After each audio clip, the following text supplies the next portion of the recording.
Вот герани, петунии. Вот эти все отцвели, это ландыши. Вот они в начале весны мне отцвели. Всю эту красоту Зарета Муталиева создала больше 20 лет назад. Двор, скорее напоминающий цветочный рай, радует хозяйку с весны до осени. Здесь около 100 самых разных видов цветов. И в каждое растение вложен труд и любовь Зареты. Ежедневный уход – вот нехитрый секрет красивого участка. И весной, и осенью я их удобряю. А в течение лета постоянно приходится их опрыскивать. Каждые 2 недели я розы опрыскиваю.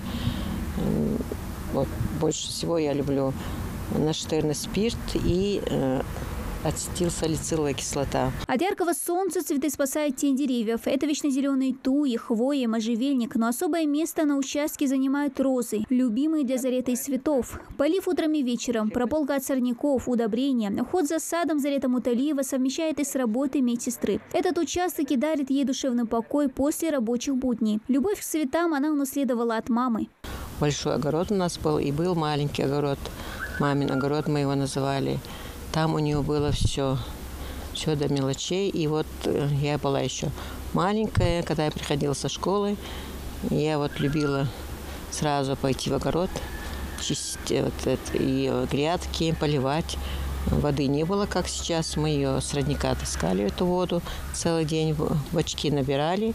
И вот вечером мама говорила, по одной кружке на каждое вот это растение.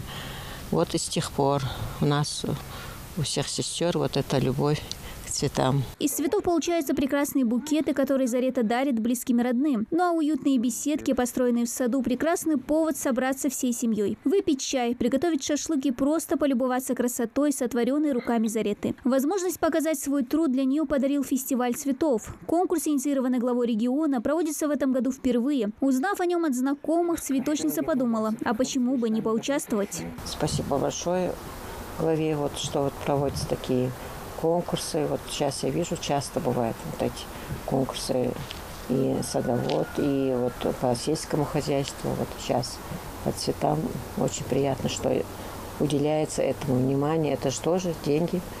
Это не так просто. В рамках конкурса комиссии предстоит выбрать 10 участков с лучшим озеленением и цветочным оформлением. Призовой фонд фестиваля – 1 000 000 рублей. Победитель получит 300 тысяч. За второе место полагается 200 тысяч, а за третье – 150 тысяч рублей. Для остальных 7 призеров предусмотрено вознаграждение в 50 тысяч рублей. Результаты конкурса объявят в конце августа. В случае выигрыша Зарета Муталиева очень надеется преобразить еще больше свой двор, украсить его небольшими фонтанчиками и новыми видами цветов, а еще сделать искусственный водоем в саду. Дана Плиева, Джамалил Султыгов. Новости 24.